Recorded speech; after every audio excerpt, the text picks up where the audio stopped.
ओम नमः शिवाय। हर हर महादेव। गुरु प्रदोष व्रत की आप सबको बहुत सारी शुभकामनाएं। आज प्रदोष का विशेष व्रत है जो कि भगवान शिव को समर्पित माना जाता है। आज के दिन प्रदोष काल में भगवान महादेव की पूजा आराधना से भक्त अपनी संपूर्ण मनोकामनाओं को पूर्ण करता है, अपनी आध्यात्मिक साधना में प्रगति करता है। तो चलिए आज के इस विशेष प्रदोष व्रत के उपलक्ष्य में हम एक सुंदर पौराणिक कथा का श्रवण करते हैं। आइए आज की कथा आरंभ करते हैं। स्कंद पुराण में इस कथा का वर्णन आता है। एक समय भगवान शिव और माता पार्वती विहार कर रहे थे और उस समय भगवान शिव स्वयं माता पार्वती से कहते हैं कि जो भी संसारी जीव काशी में प्राण त्याग करते हैं उनके सभी पूर्व कर्मों के संस्कार मेरी आज्ञा से चिता की अग्नि में भस्म हो जाते हैं। मृत्यु के समय मैं उन्हें ब्रह्म ज्ञान रूप तारक मंत्र का उपदेश देता हूँ जिससे वे तत्काल मुक्त हो जाते हैं। कलयुग में मुझ विश्वनाथ महादेव का, काशीपुरी का, भागीरथी गंगा का और दान देने का विशेष महत्व है। काशी में उत्तर वाहिनी गंगा और मेरा विश्वेश्वर नामक लिंग, यह दोनों ही मनुष्य को मुक्ति देने वाले हैं। योगियों के हृदय आकाश में कैलाश और मृंदाचल पर्वत पर भी निवास करने की मेरी इतनी रुचि नहीं होती जितनी काशीपुरी में निवास करने की मेरी रुचि रहती है।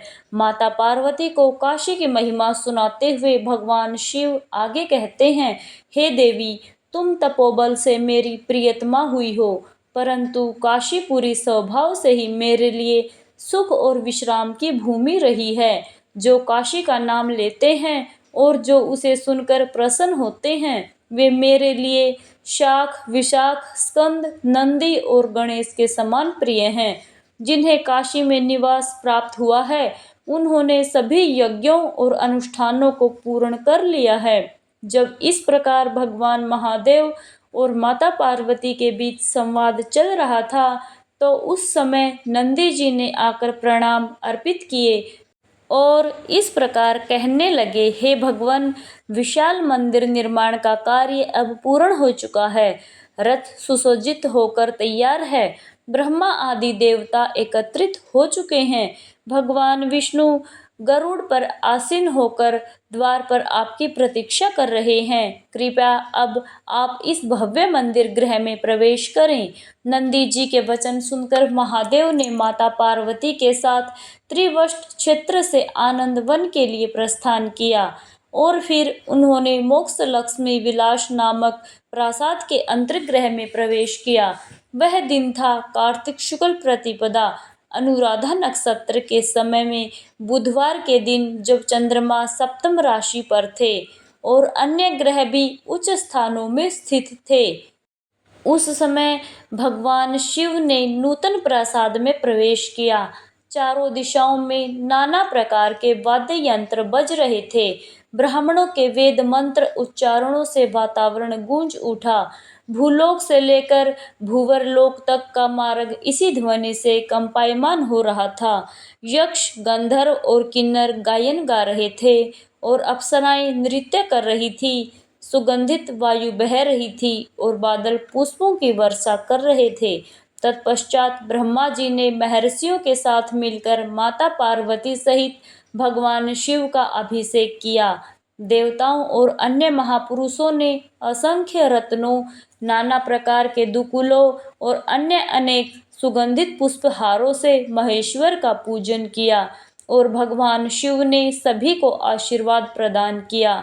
इस प्रकार सभी की पूजा और प्रार्थना स्वीकार करने के बाद महादेव ने भगवान विष्णु से कहा, हे देव, कृपया आप यहाँ मेरे निकट आकर विराजमान होइए। आप दूर होकर भी सदैव मेरे निकट रहते हैं। आज मुझे यह आनंदवन प्राप्त हुआ है, उसके पीछे आप और गणेश ही कारण रूप हैं। जहाँ मरे हुए जीवात्माओं का पुनः जन्म नहीं होता, वह ब्रह्म रसायन की खान यह काशीपुरी मेरे लिए जैसे उत्तम सुख की भूमि है, वैसी इस तीनों लोकों में कोई भी वस्तु नहीं है। हे मुरारे, आप इस स्थान पर सदैव स्थापित रहिए। भक्ति युक्त होकर भी जो बिना आपकी आराधना किए मेरी पूजा आराधना करेगा, उसकी मनोवांछित इच्छा कभी पूर्ण नहीं होगी। और इस प्रकार उस समय पूर्व दिशा में स्थित शिव जी के दक्षिण भाग में ब्रह्मा जी और वाम भाग में भगवान विष्णु स्थापित हुए। तत्पश्चात भगवान शिव ने अपना दाहिना हाथ उठाकर ब्रह्मा जी और भगवान विष्णु को एक शिवलिंग दिखाया और कहा, सभी लोग देखिए, यही परम ज्योति है, यही परात्पर ब्रह्म है, यही अत्यंत सिद्धिदायक मेरा स्थावर स्वरूप है। इस शिवलिंग का पूजन करने से मैं अत्यंत प्रसन्न होता हूँ। मैं यहाँ इस स्थान पर लिंग रूप में सदैव निवास करता रहूँगा।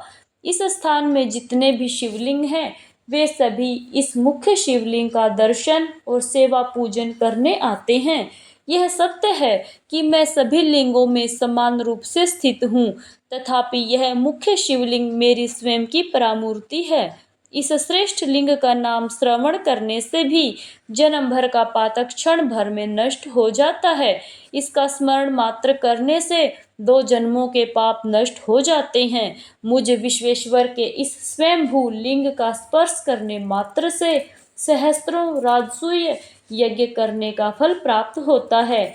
जो पंचामृत आदि के साथ इस शिवलिंग की महापूजा करता है, उसे चारों पुरुषार्थों की प्राप्ति होती है।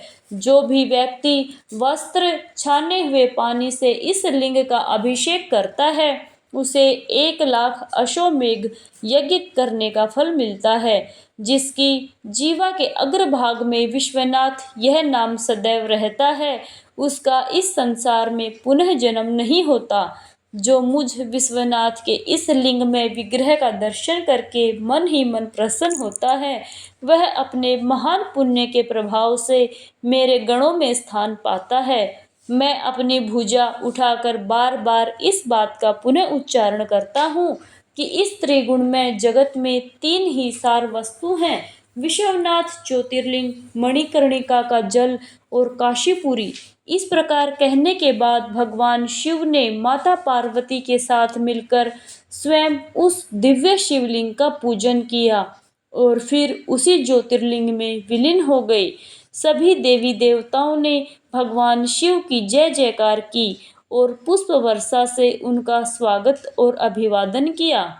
ओम नमः शिवाय। हर हर महादेव।